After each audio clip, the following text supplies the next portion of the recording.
drinking bourbon, sipping on some scotch. We get a little wild, but it's sure fun to watch. We love what we do, we're drinking every brew. Man, we talk some shit, but we're telling the truth. Yeah, we're the Scotchy Bourbon Boys, raisins in hell and making some noise. Yeah, we're the Scotchy Bourbon Boys. We're here to have fun and we hope you enjoy. We're here to have fun, yeah.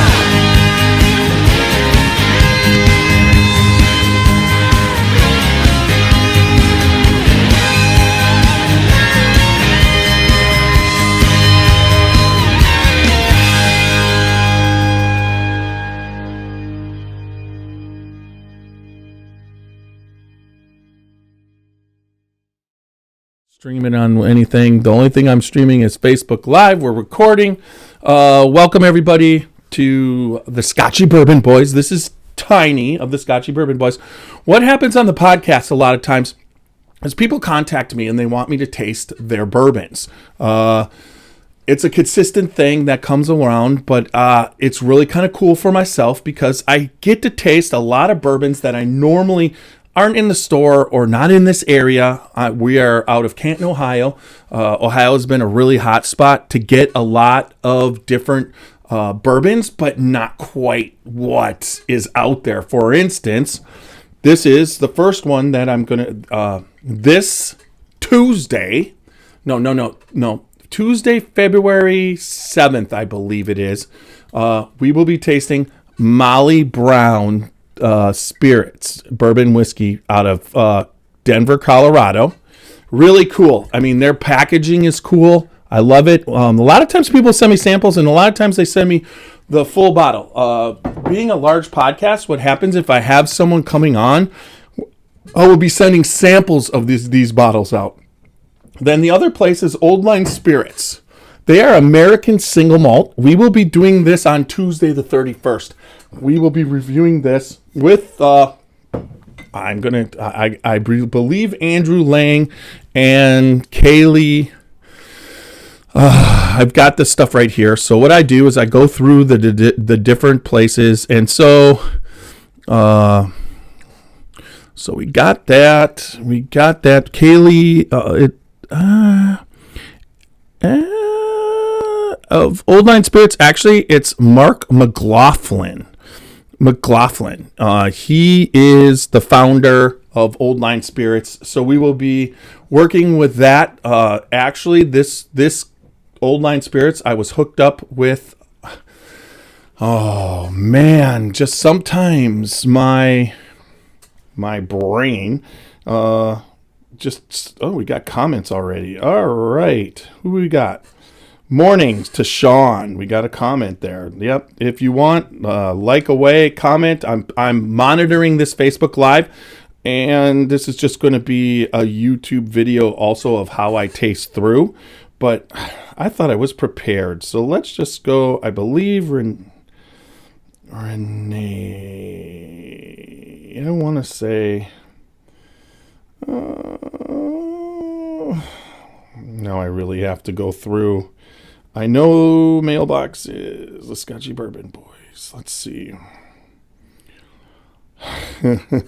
Oh, come on. This was this week. Tracy Green. Tracy Green I met through the Kentucky Bourbon Festival as far as she was media support. And Tracy has then gone through and suggested different places for us to put people on podcasts because she that's what she does. And Old Line Spirits, which is an American single malt whiskey. Now, they do American single malts, and it's Mark McLaughlin should be, and I believe Arch Watkins. I'm not exactly knowing exactly who's coming on, but everybody's invited, and we're going to be doing a Zoom podcast on Tuesday at 8:30 p.m. of Old Line Spirits. Then the last one is Leatherwood. Now Leatherwood is basically Old Line Spirits is two people that met each other in the Navy. And that is their story. Now, when we're talking about the Leatherwood story, I watched the video. These are veterans of Afghanistan that were basically distilling in Afghanistan. A lot of it was to clean the water. They used the still to clean the water, but at the same time, they were making. He made whiskey, and he brought it back, and they are out of Tennessee.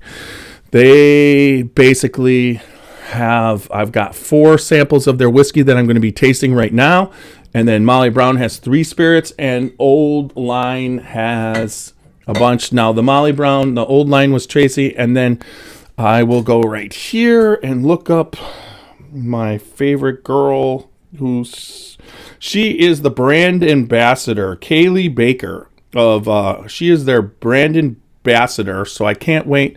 We will be having them on the podcast also. I can actually, what's really cool is I just updated my calendar after booking everybody. So all I got to do is go back here, grab my calendar, hit February, and first day, wait, I should be able to see the whole damn thing. Okay, Molly Brown, safety. Here's all the different. Really? It's not gonna. Okay, Kaylee Baker from Leatherhead is on Tuesday, February 21st, that we will be tasting through the Leatherwood Distillery stuff. So this is Tuesday, February 21st. Molly Brown will be, that one's easy, so I'll make sure. I believe it's Tuesday, February 7th. And Old Line Spirits is going to be this Tuesday, January 31st. So get ready for some freaking fun times on podcasts, but let's go.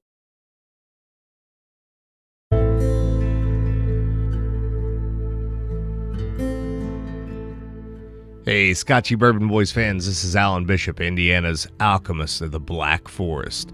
So I'm tuning in here today to tell you all about the One Piece at a Time Distilling Institute channel on YouTube. If you're at all interested in the art of distilling, whether it be home distilling or professional distilling, and the intense geekery that goes into that process, then check out the One Piece at a Time Distilling Institute on YouTube. I promise you're going to learn something you didn't know before about the arts. This is Alan Bishop, head alchemist at Spirits of French Lick. Be on the lookout for a brand new bottled and bond Solomon Scott rye whiskey, made from a mash composed of 65% rye, 35% corn, and 5% victory malt. This 5-year-old 100 proof rye whiskey is a throwback to early 1800s style rye whiskeys of the Ohio Valley. Named after the legendary Daisy Spring Mill distillery owner turned moonshiner Solomon Scott of Paoli, Indiana. Remember, drink responsibly and never drink and drive.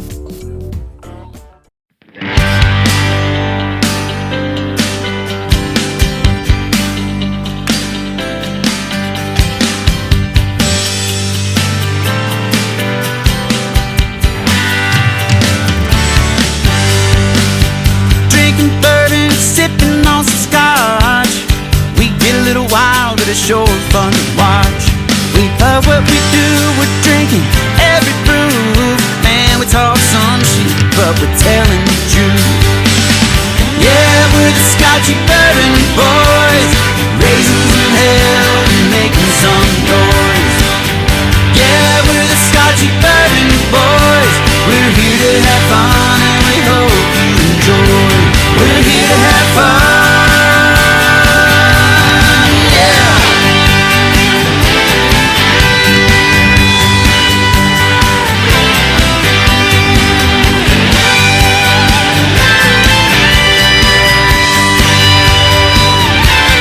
Go through how I go about. I'm going to monitor now that I got everything about it. I'm going to monitor the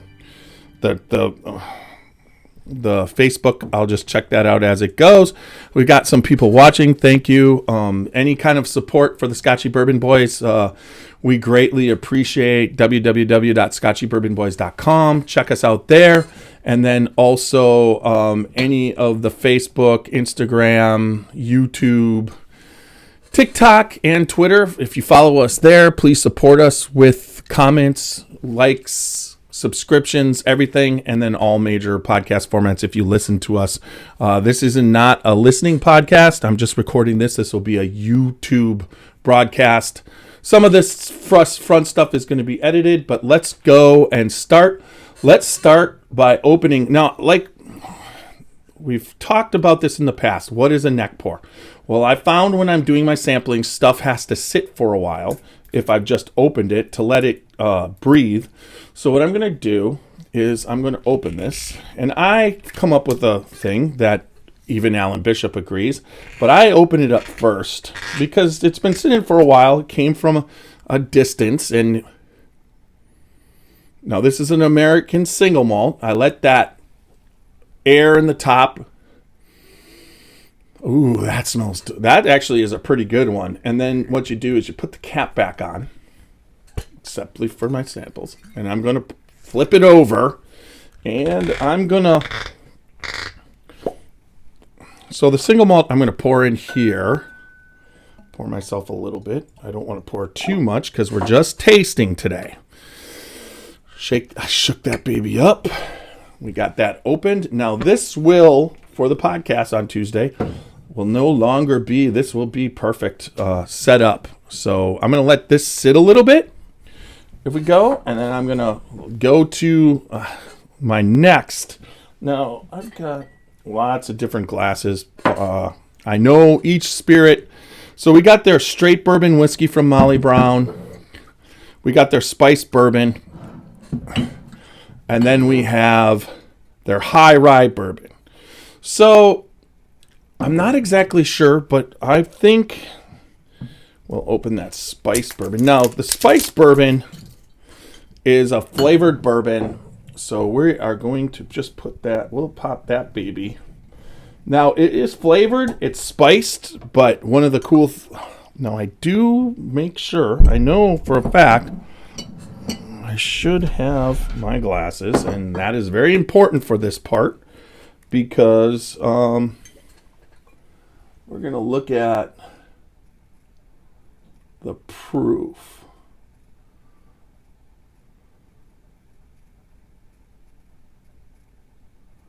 45, it's 90 proof. So their spiced bourbon is a 90 proof. So that's a pretty tall tale for a spiced bourbon. You know, you're talking about there's a flavor to it.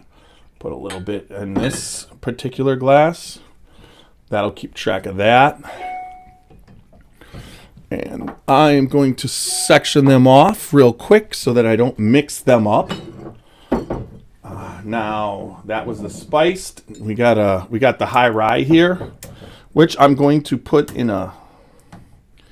And I'm not going to get too ahead of myself. Once we do these openings of this, I'll sample out the old line. We'll go through a little bit of the history. Wow. Sometimes getting in a bourbon bottle, especially, you know, but you could tell that it is a brand new, never been opened bottle. Now, they've all been able to settle since their travel to get to my area. In the wintertime, they will get cold, so we're still we deal with that a little bit. But I'm going to open this high rye. I love the bottle for Molly Brown. It's that square. It could actually, if you took the label off, you really could use this as it is a decanter. I mean, you take the label off, and that is your classic decanter. Drop that. Now, we are looking at a synthetic cork on Molly Brown. Not a problem. I don't have any problem with that, but it's just what it is. I make notes of everything. Got that baby opened. I will put the high rye in the non-Kentucky bourbon. The non-Scotchy Bourbon Boy glass. And then I will open up Molly Brown. Oh, yeah, that didn't work good. I will put this spice. And now I'll open up their bourbon, their straight bourbon. Now their high rye bourbon, again, let's go for the high rye is Molly Brown Spirits. It is 90 proof also. 43? No, 42.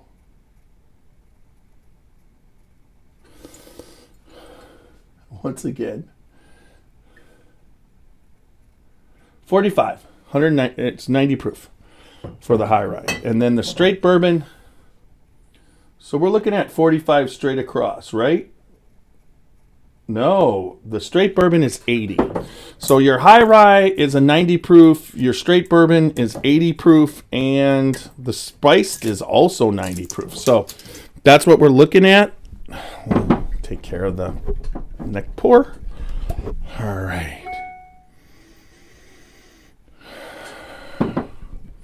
Got a little bit of peanutty in there.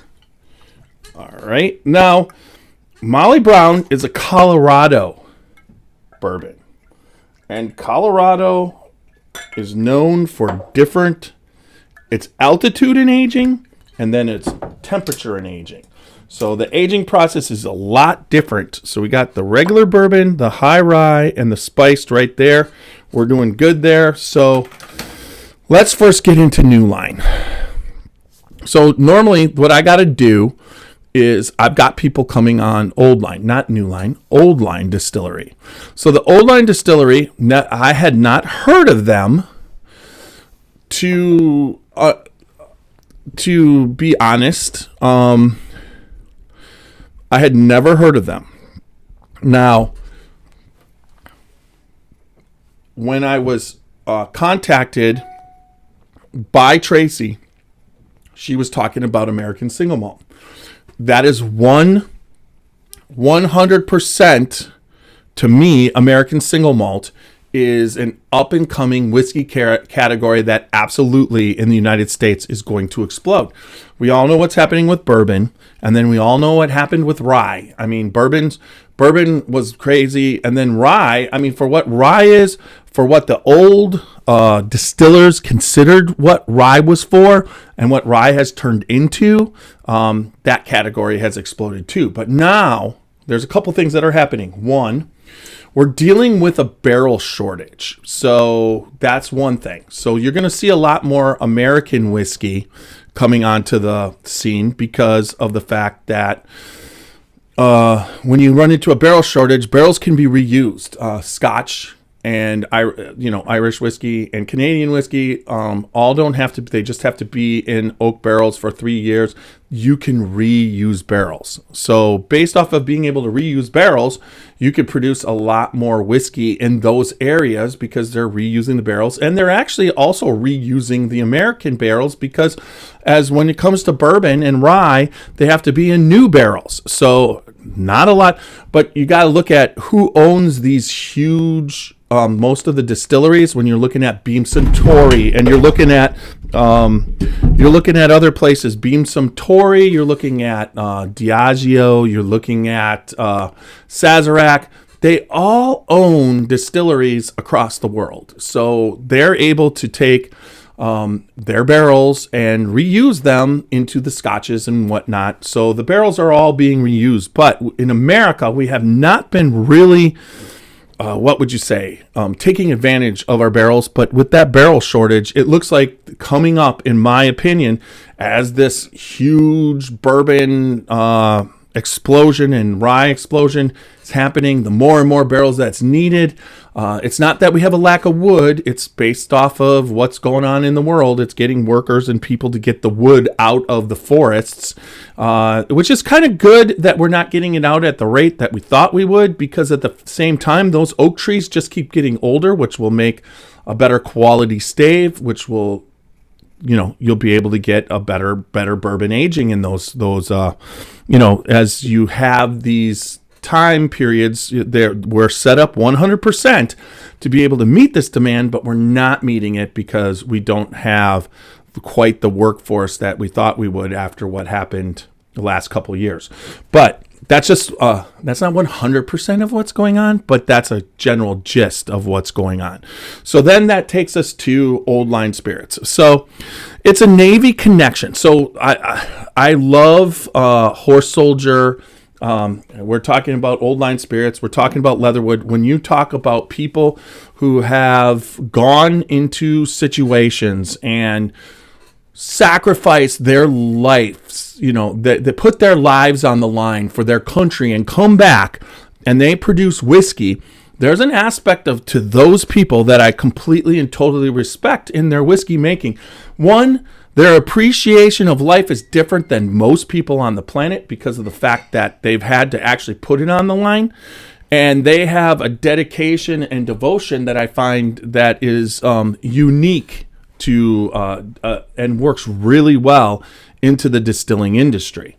So they're not going to they were trained in the military, and when you're in the military, that's one thing that you don't do is cut corners. So this this Navy connection of Mark McLaughlin and Arch Watkins, they basically were flying EA 6B Prowlers for the Navy, and they were both stationed at the same base in the Naval Air Station of Whidbey Island in Washington State. But they were flying together, and they ended up in being neighbors in Baltimore. One in financing and one in engineering. They both liked to travel, and they liked they said, with a healthy stint of travel and adventure behind them, sitting still in their new civilian desk jobs just wasn't enough. Their love of whiskey led in the beginning of craft distilleries in Maryland, led them to their true calling, starting their own distillery. The Golden Distillery in Samish Bay Whiskey. Well, see, right now I'm doing my own research, so just bear with me. Because I really didn't know too much with them. So Leap, by quitting his job and traveling to a distilling conference in Seattle to research how to get into the industry. He ran into Bob Stinovich, who was at the conference, but for a different reason. It turns out that Bob was looking to sell his small award-winning distillery because his business partner, friend, and neighbor, Jim Caudle, was terminally ill. Bob, in the 70s, was ready to pass the torch on one of the country's first dedicated American single malt distilleries, the Golden Distillery. Mark and Arch were working on a rye or a bourbon, but were intrigued by this new category. So in early 2016, they moved to Samish Bay, stayed in Bob's guest home, and started the process of learning how to distill the American single malt. Bob instilled in them just the process of making whiskey, but a respect for fundamental patience, use of quality ingredients, no matter the cost or the attention to detail. So they were really, all right, they were really, they did it. So on Fridays, they filled bottles from mature barrel. And on Saturday, folks would drive 2 hours up from Seattle to buy everything off the shelves. When they could do it with their eyes closed, they packed up everything and started the long trek back to Baltimore. Old Line Spirits was finally alive, but there was still lots of work to do. They know how to make single malt, but Old Line also needed to navigate a regulatory bureaucracy as well as raise a few bucks to help getting things started. However, Old Line couldn't wait the year or so that it would take to get everything in place, and just in time, a solution presented itself. And so this is really kind of cool because in Ohio, I know Ryan Lang from Middle West Spirits, and they formed, it looks like, they formed a thing. I did not know this. I just asked Ryan this morning if he was partnered with Old Line. So basically, Middle West Spirits, it says distilled in Ohio and bottled and everything in Baltimore. So him, their friends with shirt eye drops America, highest quality ingredients. Goes into the product in Baltimore. Every production run to check quality. To learn from Middle West distillers and to visit with their friends, rest assured every drop of Old Line American single malt whiskey is made with the same attention to detail and focus on the highest quality ingredients that goes into the product in Baltimore. So that's what they were doing to get when Mark and Arch weren't at Middle West making whiskey. So they went up to Middle West and made whiskey. So that's really kind of cool. This connection is really kind of exciting for me. Tracy, it's really kind of cool that you hooked us up with this because I'm excited because I know that Ryan down there has a dedication and he knows that American single malt is something that's up and coming. We found that out. And there's some big news coming up real soon for Middle West Spirits. So I am going to go. I believe I've got the 3 there. I've got my Middle West. I don't know why I'm opening it, but it's had some time to breathe. So let's just do this. The category of the single malt to me. Hey, Greg, it's good to see you this morning. I'm just going through my tasting process of different distilleries send me different products, and I got to go through and taste them before I get on the podcast so I know what I'm doing. So if you get on a podcast and you just crack it and you never had it, you're going to have surprises. You might not know, so it's good to know, but then also it gives you time to analyze and maybe give some tasting notes. Something that you probably would not be able to do normally if you're doing it live on a podcast. And it also gives you time to have this bottle sit a little bit longer and maybe breathe a little bit, because I find all the time, even the best whiskey, some of the great bottles haven't gotten better for me, but the really good bottles sitting on the shelf or sitting on your shelf for a little bit of time after they've been opened, they oxidize and they seem to pick up flavors and lose some of the ethanol or the heat that some of them might have, especially when you're dealing with barrel strengths. But this Old Line Spirits, I will tell you, I did not go through it, but let's go through. We just did it. This single malt is 86 proof, 43% alcohol by volume. We just went through what Mark and Arch went through, and they're going to be on this. They're going to be on the podcast to tell you about their story and then also what they've got planned for the future, because they're getting close, but it's really kind of cool that they're distilling at the Middle West Distillery. But let's just go back to Distillery Tourist Spirits. I am going to see what they say. Old Line American Single. It's made from 100% malted barley. So when you're dealing with a single malt, that's usually what it is, 100% malted barley. The single malts that happen in Europe or Scotland, when they're making a lot of the reason why you're dealing with single malt, one, all the different categories that are of Scotch is the fact that that's what they grow in the area in Scotland. That's what grows the best. So the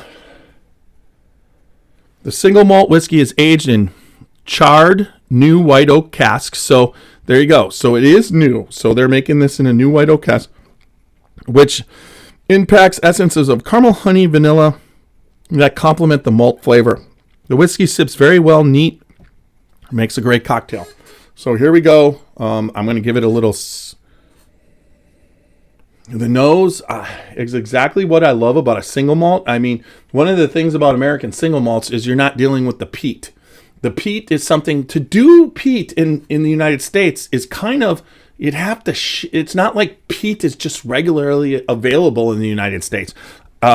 Scotland and Ireland, it's there all over the place if you want to put peat on it, because it's what they used as fuel for fireplaces and everything. It's just aged. Peat is an aged, rotting soil compound thing that happened because it was for so many years underwater, and then it all, as it went, it became and formed this huge giant peat. I mean, you see them process it; it's the coolest thing. But at the same time, not an American single malt. So here we go. I get a little bit of caramel. I do not know. There isn't an age statement, so they got the cask strength, which seems to be, and they also have a double oak series, which is a cognac cask, and an Armagnac cask, and a Caribbean rum cask. So they're going about what an Oloroso sherry cask. Now, I know that at Middle West Spirits, those casks are available to them, so I'm sure that's part of the process that they're pitching in and getting casks and getting their stuff in there. So after 15 months in coma slumber, this is just the single malt. All right, here we go.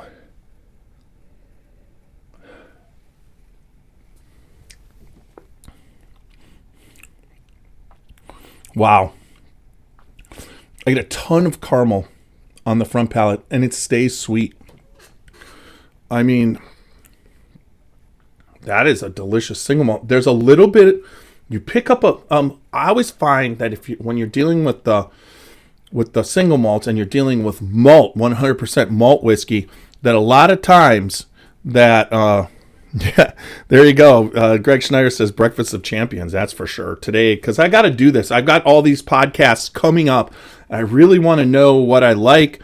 I want to get these flavors, but the caramel off this one, and this is palate shock. I mean, it's 86 proof. I don't know, but at the same time, this drink's really, really delicious.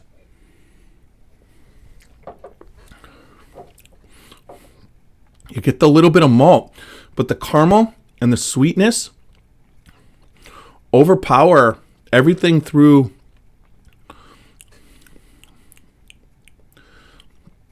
What is it?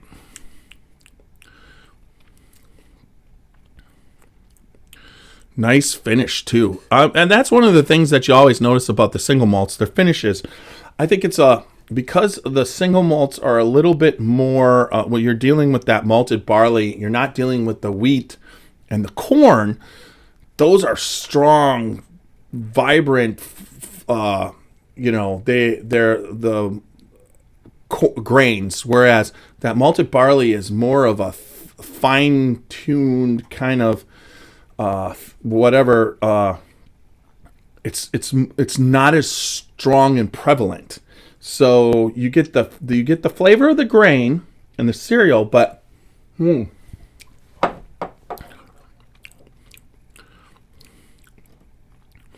that's what it is. So there's caramel to start off, but it goes to honey. And this is like eating Honey Nut Cheerios. That's what I'm getting off there. You get like a honey that is the finish too. That is a very strong front palate across the mid palate to the back palate and into the finish. That sweetness. The sweetness starts off caramel, but then starts to go the honey. But it's always that same sweetness. And that really, my friends, is delicious. So I'm going to give this one just a little bit more. I want to see. I'm not going to drink a lot, but this one I'm excited already because all those cask finishes will be tricky though. I think this would be delicious cask strength. But when you're talking about Armagnac and Oloroso, and you're talking something this even planed, you wouldn't have to put this in those other casks that long, because I think you would overpower it. It could be overpowered by the cask. So that'll be interesting to be able to try those out. So here we go.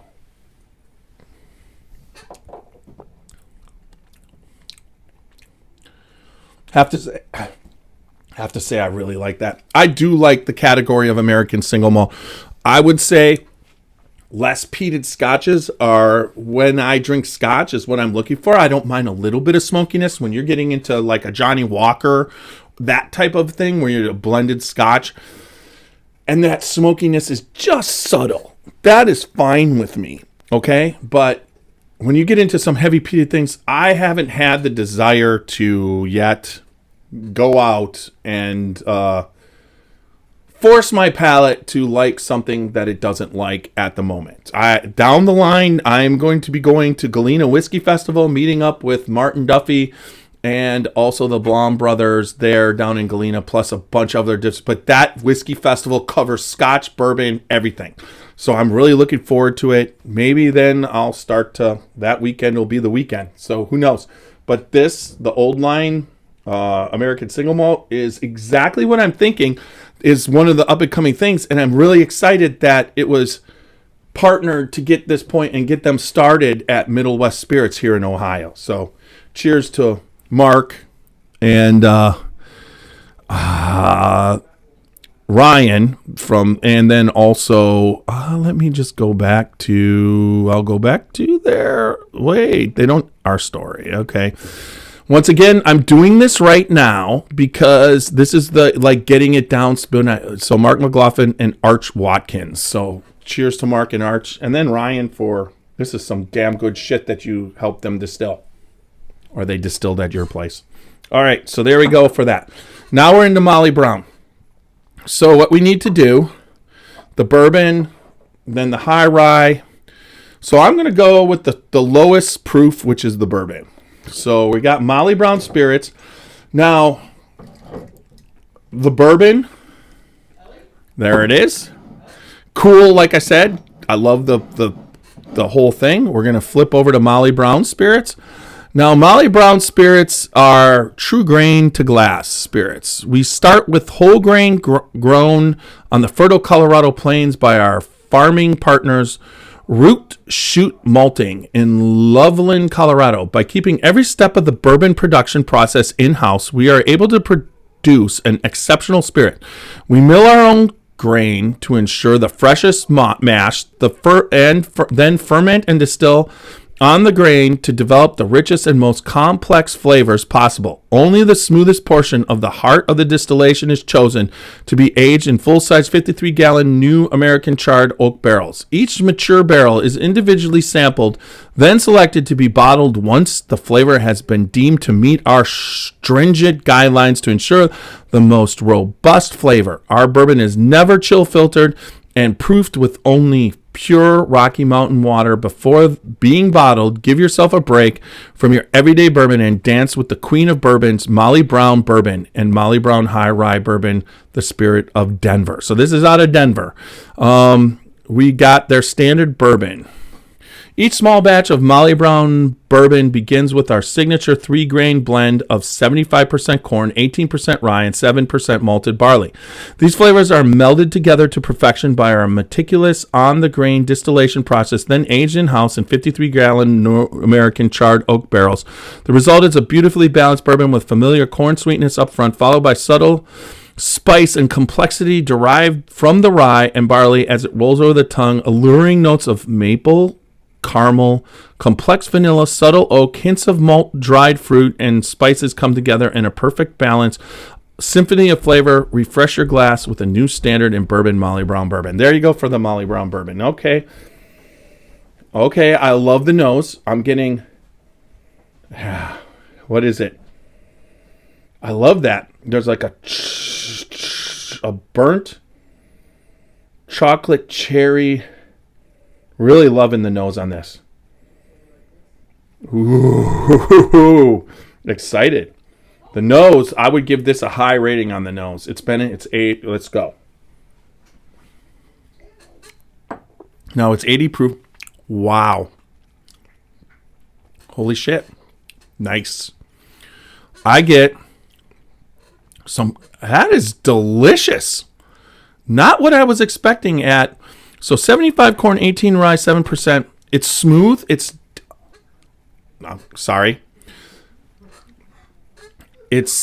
not spicy on the tongue. It gives you really nice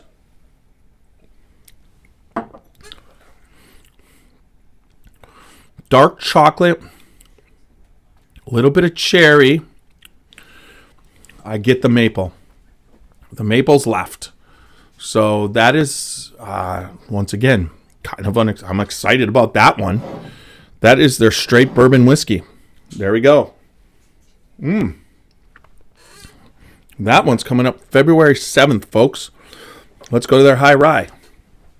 Love their high rye. All right, so now this is a little different. Now this is a 10%. That was 80. This is 90. It's almost, I wish I had my clear my palate. All right, so we're gonna, in the meantime, I'm gonna pop these other ones. This is Leatherwood.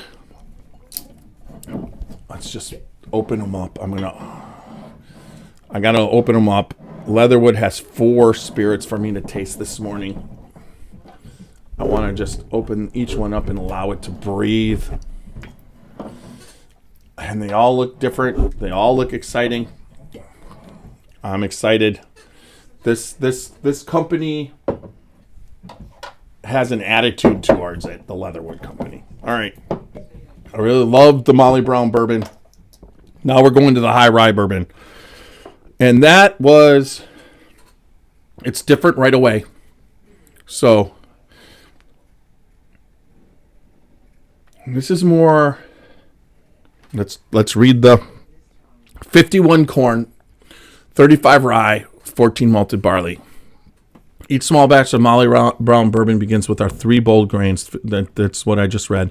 These flavors are melded together to perfection by our meticulous on the grain distillation process, then aged in the 53-gallon American charred oak.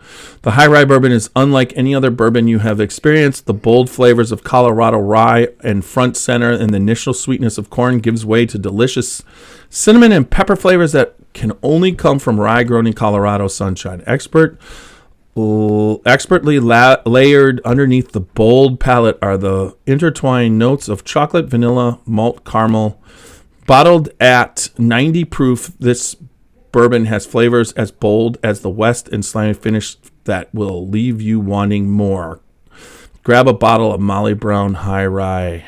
There we go.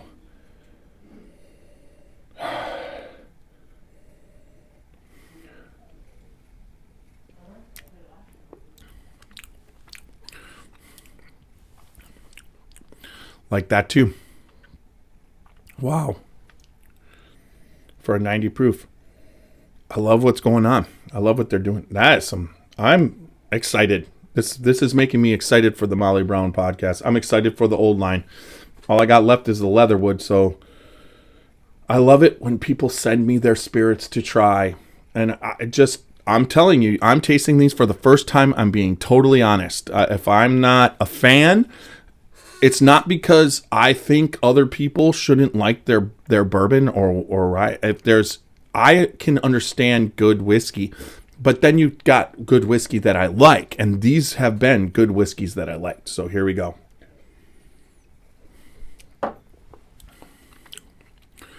It's almost a rye, but it's 51 corn and 35. It goes to dark chocolate on the finish on this one. This one finishes, and it's not as sweet. This one starts off, and you taste that rye spice, but it doesn't go to rye spice like dill. There's no dill or it's just you get the essence of like rye bread, like when you're having a Reuben sandwich. It's like the difference between having it on white or rye. You get that little bit of spice off that rye bread, and then it just goes to dark chocolate.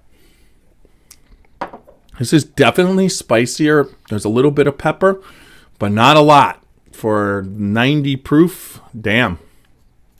That's a pretty good drink. All right.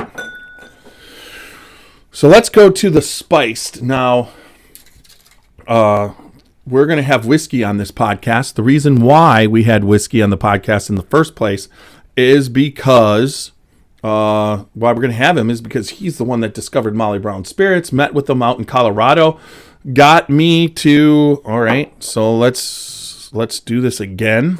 I will look it up, but I believe, well, let's see, products, home, menu, hours, location. Let's hit the location. Maybe in their location. No, they're really going to do that to me and put up. They're out of Denver. Hours, menu, home. How do I get there? Nope. There's not a lot. You got your products, and I read that. Our products can be shipped. I understand that. So just they don't give you. They tell you about all the stuff that they do, but there's not a lot on who's doing it. Let's see if I push this. Nope. Our bourbon menu. Okay, let's see. I'll bite on the menu. It's a cocktail menu.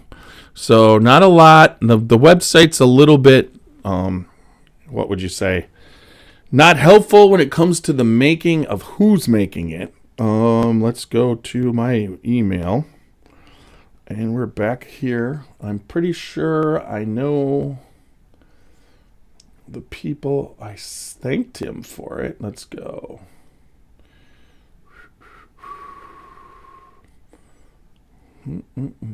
It's funny. Barrel research. I can do this because this is you're just seeing my process right now of figuring out. There we go. Stephen DeGruccio. All right, Stephen. All right. I personally packed up the bottles and we'll drop them off at UPS. There we go. Stephen did that for me. Would love to be on the podcast, but yeah, I understand we scheduled you for the 7th. So we got into February. And then, all right. So Stephen DeGruccio will be on the podcast, and I believe there's someone else. Let's see. Yes, I can probably find... Okay, here we go. 8:30. Looping my partner and the mastermind behind this delicious Justin Lee. So there you go. So we got Steven and Justin hopefully coming on for the podcast. And that gives you a little bit. Now I'm going to try their spiced, which non-whiskey lovers love this.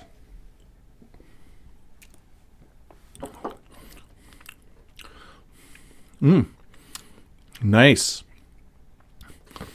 Cinnamon and cherry. Nice. That's actually really drinkable, and it's still 90 proof, so I'll give you something on that. That is danger in a bottle. That's what I call. So this spiced... Really? We're going to lose the... Where is it? Kind of a sick joke being played on me. All right, cover's gone. 1, 2, 3, 4 for them. Oh, why would I put it on? They're all on. Spiced. That's all good. All right, that brings me to, I'll bring up, we're going to do Leatherwood. I'll do a nice wee Glencairn from the Bourbon Festival also. And it's a Buffalo Trace. Let's go. I got one more here. No, I don't. Do I? I should. All right. Let's pull out glass from... Yeah, there you go. A beam plus 2 small tasting glasses. All right. So the last one that I got... So exceptional. Both of these distilleries have produced, in my opinion. Look forward to just telling that story. That's what's going to happen there. So Leatherwood. Now we can go to Leatherwood, which I believe is our story. Now this one, if you go to their website, they got a video on them, and this is just their whole... I haven't tasted their whiskey at all. And Kaylee got me into this. And then Andrew Lang, it's funny because Ryan Lang is at Middle West Spirits and is associated with Old Line. And then Andrew Lang now is the Leatherwood, and they're out of Tennessee. But they were in Iraq, and you're talking about the really coolest story, but this is such a badass story. So this story is being told. The Old Line Spirits, it's almost the same story, except for they're not going... Old Line Spirits is American single malt. It's a mature... Single malts are comparatively to scotches, and you're not in that bourbon, but... So they're not... Old Line Spirits is not trying to be badass. But Leatherwood, based off their video, you watch this video, and you 100% want to go get an American Eagle tattooed on your chest and you want to drink their whiskey. That's what you want to do. This is a badass product made by some really, what would you say, high quality. They've lived their lives in a way that is admirable, and just you want to thank them for everything they did, and then what they did with it to come back and then provide us with this. It's an exciting thing. So I'm going back to the Facebook Live so I can see what's up. It's just, I know it's Saturday morning at 11:37. I'm on here. Alan Bishop's mom, Debbie Bishop, welcome to the podcast. Good to see that you're watching. But this is Leatherwood. So I'll give you the whole rundown. Let me pour these out. So I got the Sweet Feed whiskey. Once again, these are different whiskeys. The Sweet Feed. What I'm going to do is put the glass in front of the bottle. So let's pull these bottles back. So I'll put the cap back on, the Sweet Feed, and put that in front. Grab this cap.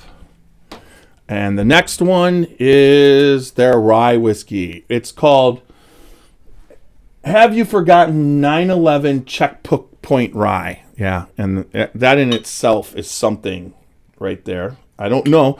Now, everybody knows there's certain ryes that Tiny just does not love. And we'll see. And then we're talking... Are we running out of space there? No, we aren't, but I like that. Okay. Now we're talking their Snake Eater Bourbon Whiskey. I like that. I'm going to put that there. Each one I'll give you a little bit of the... I'm just pouring that. We'll drop this here. Go here. Snake Eater.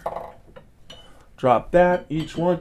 Now, they did get cold, and a lot of times when some whiskeys that are not filtered the same way, and this looks like it, you will get some cloudiness, and it'll settle. And these they were a lot cloudier last night because when they were delivered, I got them. They were on my porch for a little bit of time. And then this one here it's Fucklehead. And it seems to be, at first you would think it's giving you the finger, but it's not. It's giving you the bottom finger, which has its own meaning. And I will give you, in honor of Alan Bishop, the shocker on that one. It's probably in the same realm. So there we go. So let me read. From the mountains of Afghanistan to the hills of Tennessee, Leatherwood's journey from a homemade still to a home-based distillery has been one of integrity, craft, and passion. During his early years of service, Leatherwood's founder and current head distiller, Andrew Lang, discovered his passion and skill for brewing in 1996. While perfecting his homemade sweet southern wines, sparkled by his craft and love for producing quality spirits, Lang began distilling batches of wines and brews for his Special Forces team while stationed overseas. Along the border of Kuwait, passing the time as his team awaited orders to invade, Lang told an army buddy that he could make wine out of items in his meal ready to eat. He boiled water from a bottle, melted a pack of MRE Skittles, and added crushed piece of shelf-stable bread. Then he let it sit. The sugar and yeast started to ferment, and just like that, he had booze. Over the years, Lang perfected the art of fermenting and distilling, using ingredients available to him wherever he was. First homebrew kits in his house near the post at Fort Campbell, then wine after he's stationed in Italy, and finally to whiskey in a self-made still using a beer keg, a turkey cooker, and a copper column he took with him to the mountains of Afghanistan. While in Afghanistan, Lang would often go down to the river near their camp and use his homemade still to clean the water to drink. But when Lang wasn't purifying, he was sourcing local ingredients for his next batch of homemade whiskey. Mules and camels roamed the lands around them, and there was always grain for the animals. In fact, he could go to any store and can buy a batch of sweet feed, corn, wheat, rolled oats, and dried molasses. The goods of the oldest moonshine recipes. And just like that, he was showing his team how he could turn grain into liquor.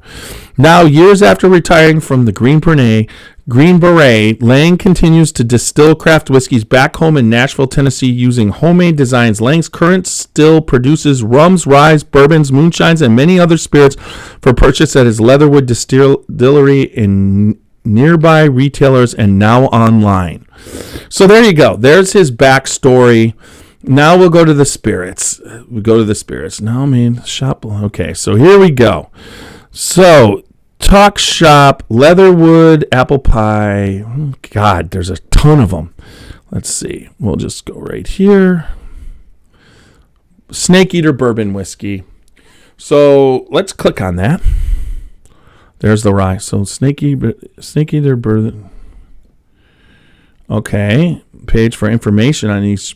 All right. So, I'm going to have to actually read so I educate myself. Once again, I do this because I need to know what I'm doing when I get to the...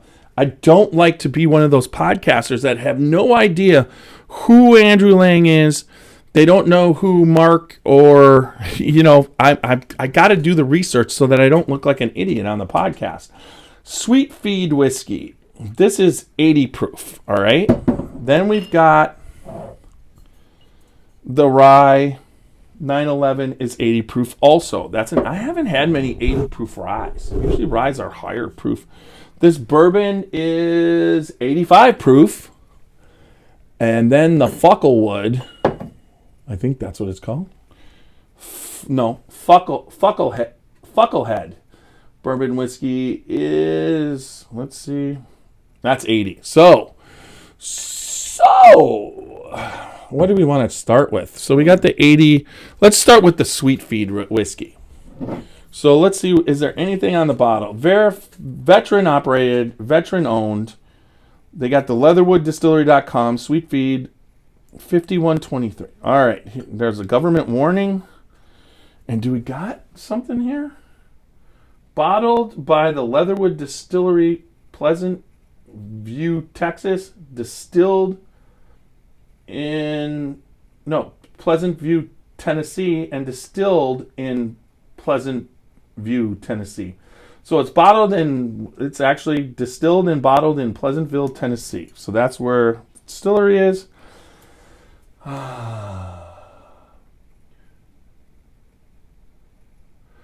Ryan Lang and Worley. Ryan Lang. That almost looks like Danny Ryan. Anyways, I have no idea. So here we go for the Sweet Feed whiskey. Let's see what happens on that nose. This one has a very, very grain intensified aspect to it, but there's a little bit of chocolate on that nose. So I like this. I've had this type of distilled whiskeys, and I like this a lot. There's no doubt. All right. Here we go.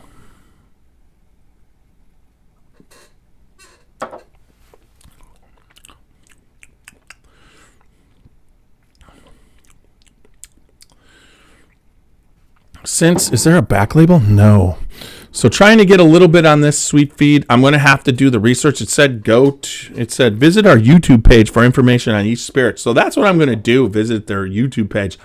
Because one, they have really cool videos on their thing. So if I'm going to have to do that afterwards, so I get to know what kind of age is this. Sweet Feed whiskey could be a lot of different things.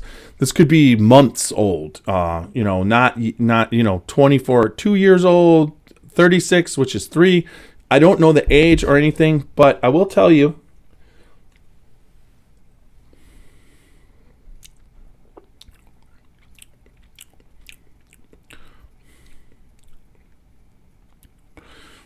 It's got this straight dedication to the grain. I taste the corn. I can taste the Probably the rye. It doesn't taste like wheat. There's a little rye spice, but the sweetness, but it also tastes just a little bit young. But at the same time, I don't have a problem with young whiskey. I never did. So now we're talking about the 80 proof rye. There's not a lot of spice on that sweet feed whiskey. I don't know what that would do if I drank a lot of it. Well, we would have to find out there. Now this rye actually is giving me straight up like a white grape juice. I don't get a lot of rye spice on it. There's not a lot of rye spice. So here we go.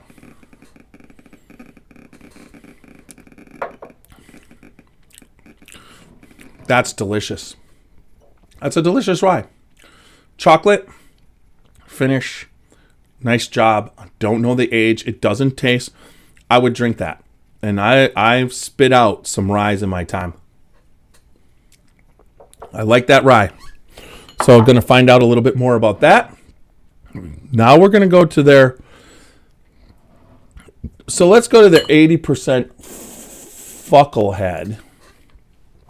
This interests me immensely. Name, have no idea what Fucklehead whiskey, bourbon whiskey. This is a bourbon.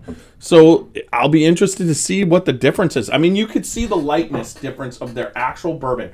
So look at their sweet feed is a darker color here. Then the rye is a light color, but I really like it. I love the chocolate aspect that's happening on the rye.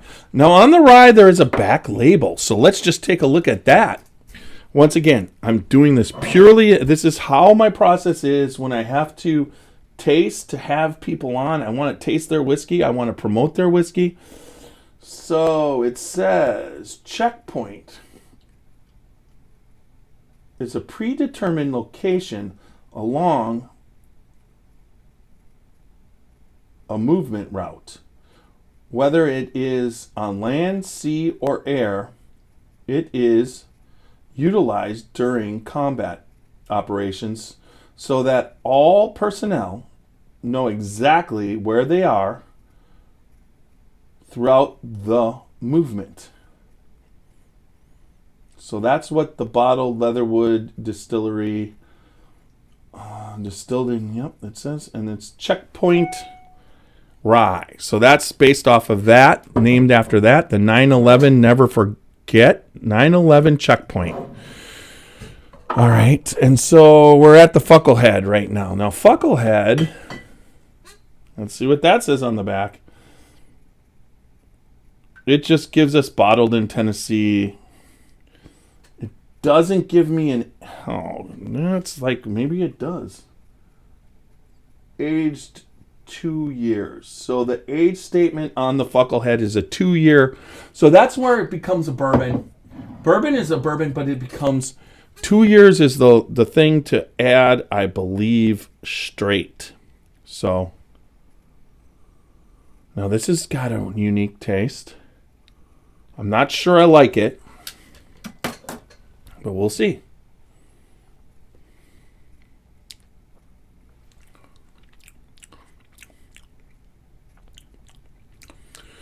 A little bit of char from the barrel. I would say on this one, not that I would turn it down. If we were drinking at the bar, this is something you could drink. It's right along the lines of regular Jack Daniels. It's there.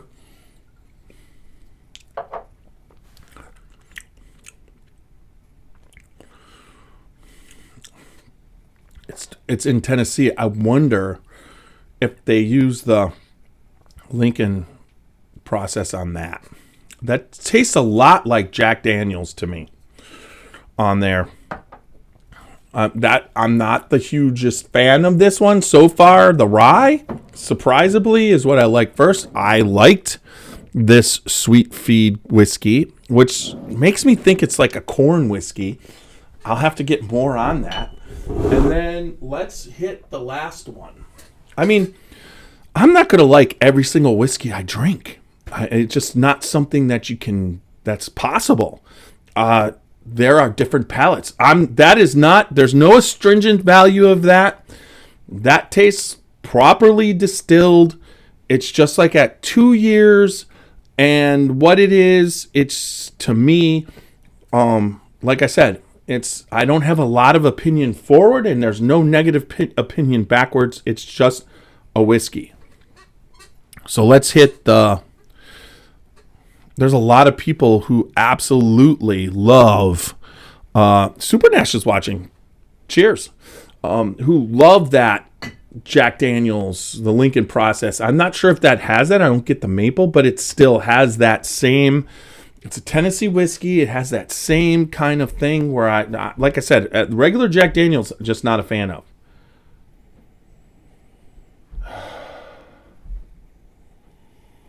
Not a big nose on this bourbon. This is 85 proof. I'm excited.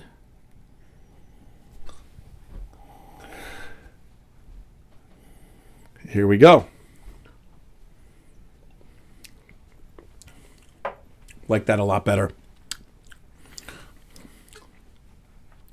Similar to flavors on the rye, but a little bit sweeter, a little bit of honey in there.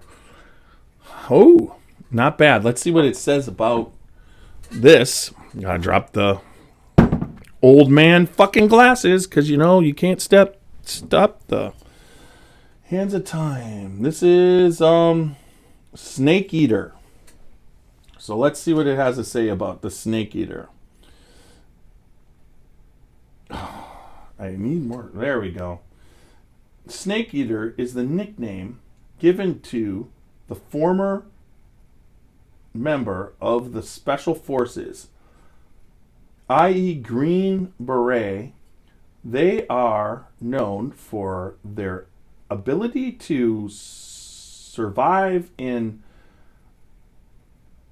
any environment, under any circumstance. No deed is too tough, too painful, or too rough for a snake eater to overcome. So they were considered snake eaters before Green Berets and then Marines.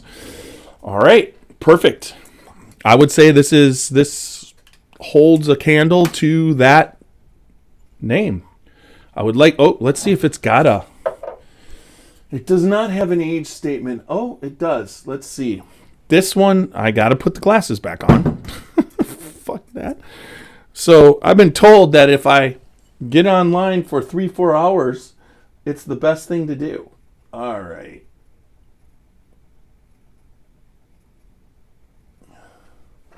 Wow. There we go. So this is actually 100%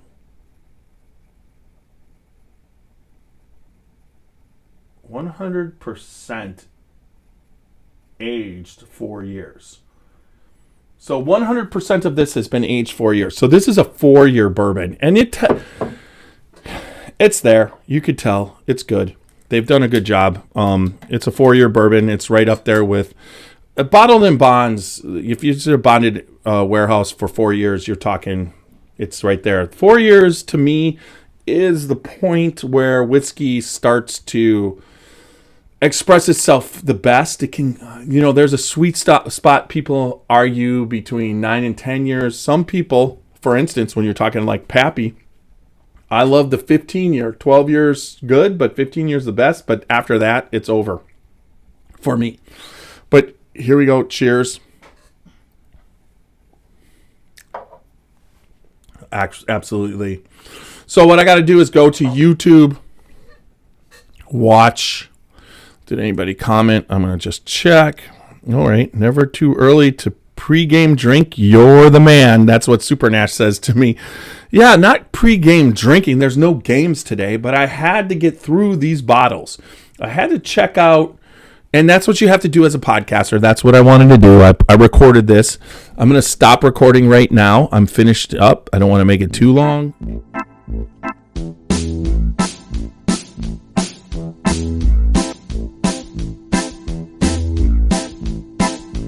Oh, show me the way to the next whiskey bar. Oh, don't ask why. Oh, don't ask why. Show me the way to the next whiskey bar. Oh, don't ask why. Oh, don't ask why. For if we don't find the next whiskey bar. I tell you we must die. I tell you we must die. I tell you, I tell you, I tell you we must die.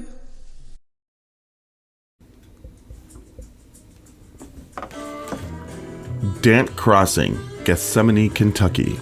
Timeless hospitality that stirs the spirit. Dant Crossing is a one-of-a-kind destination for unforgettable weddings, memorable corporate events, day trips, and weekend getaways. The pastoral campus is anchored by Log Still Distillery and includes an amphitheater that seats 2,000, a 12-acre lake for fishing and unique lodging options, creating an immersive experience that's rooted in the community and culture of our little slice of Kentucky. More attractions will open soon at Dant Crossing, including our 21,000 square foot distillery, which we will have the ability to produce 15,000 barrels of spirit each year, a network of wooded walking trails, fully functional private train depot, farm-to-table restaurant, and the Legacy, a premier wedding and events venue. Whether you're looking to host an event, book a stay, or reserve a tasting, we're ready to welcome you. Learn more at dantcrossing.com.